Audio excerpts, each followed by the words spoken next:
नमस्कार, मैं नियाज खान और आप देख रहे हैं न्यूज एक्सप्रेस।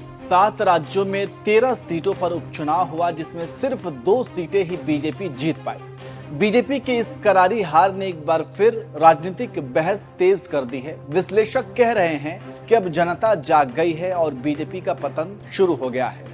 युवाओं में बढ़ती बेरोजगारी, महंगाई अब धर्म की राजनीति पर महंगा पड़ रहा है। आपको पता है कि 13 सीटों के जो नतीजे आए उसमें बीजेपी को करारी शिकस्त मिली है। इसमें एक सीट ऐसा है जिसने बीजेपी की दुखती रगों पर हाथ रख दिया है और वो सीट बद्रीनाथ है। जी हां, अयोध्या में हार के बाद बीजेपी ऐसे ही बैकफुट पर है। लोग कह रहे हैं कि अयोध्या में बीजेपी की हार असल में उसके झूठे हिंदुत्व की हार है। भगवान राम ने बीजेपी को उनके झूठे हिंदुत्व की सजा दी है, क्योंकि अपने राजनीतिक फायदे के लिए इन्होंने जितना भगवान राम का चुनावी मैदान में मजाक बनाया है, उससे असली राम भक्तों में गुस्सा है। इसलिए असली राम भक्तों ने बीजेपी को मजा चखाया है और अयोध्या से उनकी करारी हार हो गई। अब अयोध्या के बाद अब बद्रीनाथ को लेकर भी बहस छिड़ी है, क्योंकि अब बद्रीनाथ में भी बीजेपी की करारी हार हुई है और यहां कांग्रेस ने अपना परचम लहराया है।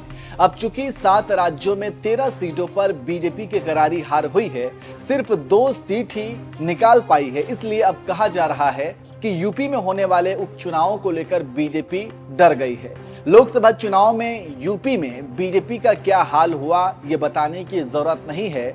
जो बीजेपी 2019 के लोकसभा चुनाव में यूपी की 80 सीटों में 64 सीटें जीतने में सफल रही थी, वही बीजेपी 2024 के लोकसभा चुनाव में महज 33 सीटों पर ही सिमट गई, जबकि सपा 37 सीटों के साथ सबसे बड़ी पार्टी बनकर उभरी। अब चूंकि जो उम्मीदवार अपने संसदीय क्षेत्र से जीतकर दिल्ली पहुंचे हैं, तो वो विधानसभा सीटें खाली हो गई हैं। कुल 10 सीटें खाली हुई हैं और इन 10 सीटों पर उपचुनाव होने वाले हैं। लेकिन बीजेपी अपने पिछले प्रदर्शन से डरी हुई है, जिसका फायदा उसकी सहयोगी दल उठाना चाहेगी। दरअसल बीजेपी 10 सीटों में से 9 पर अपनी दावेदारी पेश कर रही है, तो वहीं उसकी सहयोगी पार्टी राष्ट्रीय लोकदल मीरापुर के अलावा 2 अन्य सीटों पर अपने उम्मीदवार खड़े करना चाहती है। आरएलडी विधायक चंदन चौहान के सांसद बनने के कारण मीरापुर विधानसभा सीट खाली हुई है, इसलिए एनडीए में सीट बंटवारे के तहत मीरापुर रालोद के खाते में जाने की पूरी उम्मीद है। इसके अलावा जयंत चौधरी की पार्टी 2 और सीटें चाहती हैं। जी हां, सूत्रों से मिली जानकारी के हिसाब से अलीगढ़ के खैर विधानसभा निर्वाचन क्षेत्र और गाजियाबाद सदर सीट पर रालोद अपना उम्मीदवार उतारना चाहती है। आपको बता दें कि आगामी उपचुनावों के लिए निर्धारित 10 विधानसभा सीटों में से 2022 के चुनाव में 5 सीटें सपा ने जीती थी, 3 सीटें बीजेपी ने और एक सीटें उसके एनडीए सहयोगी निषाद पार्टी और आरएलडी ने जीती थी। वहीं अब मैनपुरी की करहल सीट अखिलेश यादव के कन्नौज से सांसद चुने जाने के बाद खाली है।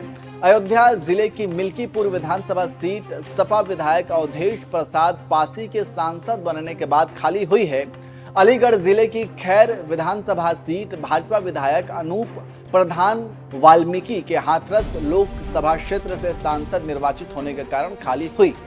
इसी तरह से कुल 10 सीटों पर उपचुनाव होने वाले हैं, लेकिन बीजेपी 2022 के मुकाबले इस बार के उपचुनाव को लेकर टेंशन में है, क्योंकि 2024 के बाद अब यूपी का राजनीतिक समीकरण बदल चुका है।